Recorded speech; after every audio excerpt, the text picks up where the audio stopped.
even if you don't believe in God, it's okay. Just taking a backseat, pause and reflect. That itself will reduce so much of trouble. My mind speaks of one thing, that the cause of most of these problems related in the world, be it air pollution caused by an industrialist, the root cause is greed. Land pollution, root cause, greed. And why all these things are being hijacked? Because of the one pollution that we all have, thought pollution. Meditation is one way of removing this inner thought pollution. Now, one would also further think that what is it that spoils my thoughts? Why am I thinking in this direction and not thinking in the right direction?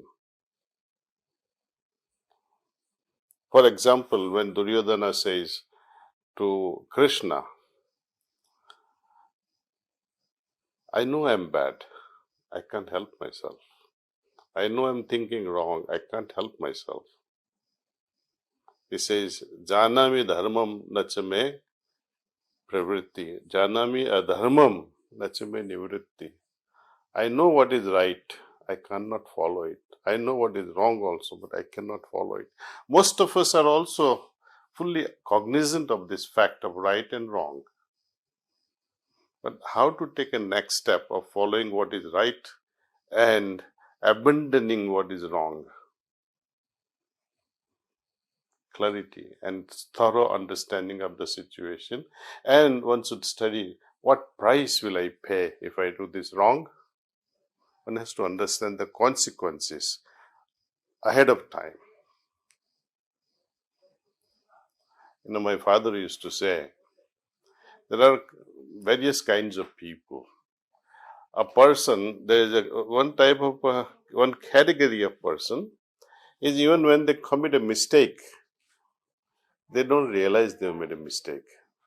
And if they do realize also, they will not accept that it was a mistake. There's a second category of individuals who, while making mistake, they become aware. And either they correct the situation or continue on that trajectory, unfortunately. The third category of people, and he said, my son, I would like you to be of that category, that before you do anything, chart out your trajectory. See in which direction you are going. Is it right or wrong? Beforehand, you should know the consequences of your actions.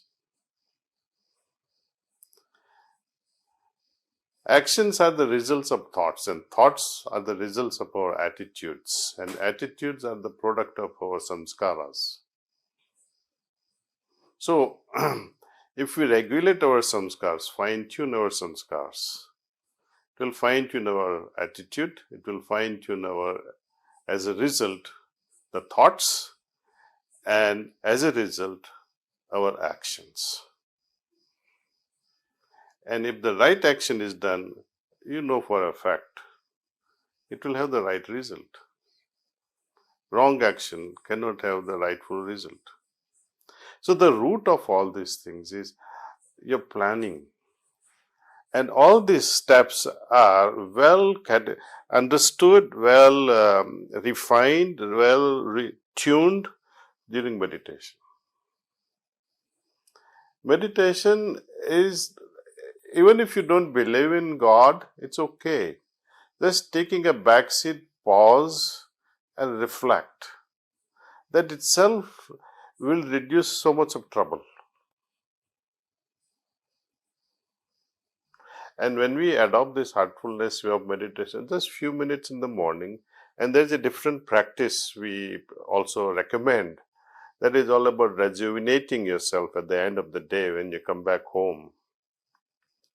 Because you don't want to interact with your family members with the polluted manas, polluted vibrations that you carry from your office. It's like, when you go to a gym and you return home stinking, smelling with a lot of sweat. You try to hug your spouse or your mom, their mother will tell you, please go take a bath first and then come near me.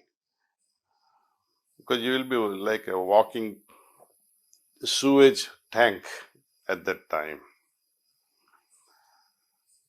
Though when we come back home with certain level of vibrations after attending the office, we remain unconscious of the baggage we carry. You know, we all have experienced this thing. When we use some perfume, after shower you use perfume or after shave or whatever. After about 30-40 minutes, you don't even know which perfume you have. Only the other person will tell you who has come in touch with you for a short while. By the evening, you will not know it, though there is some fragrance left because you get used to it. We also get used to this nonsense, the garbage we carry with us. That has to be removed, free our subconscious, so that conscious becomes fully free and more energetic. Once we break the bonds from the bad, so much of energy will be released in your mental realm, in your dimension related to thoughts, intellect, and consciousness. Yoga, after all, is a way of life that improves and helps us focus our mind in a right direction. Well, meditation also, I would say, if you want to make use of it in a wrong direction, it can also be utilized. You must have seen many murder cases, murder mysteries, where, in the court, judge says, was this premeditated murder? Meaning well planned. Meditation in that way also, it's well planned, well thought, well executed. So my Guruji, he used to say that unless your heart and intentions are clear, pure, even the meditation can destroy you.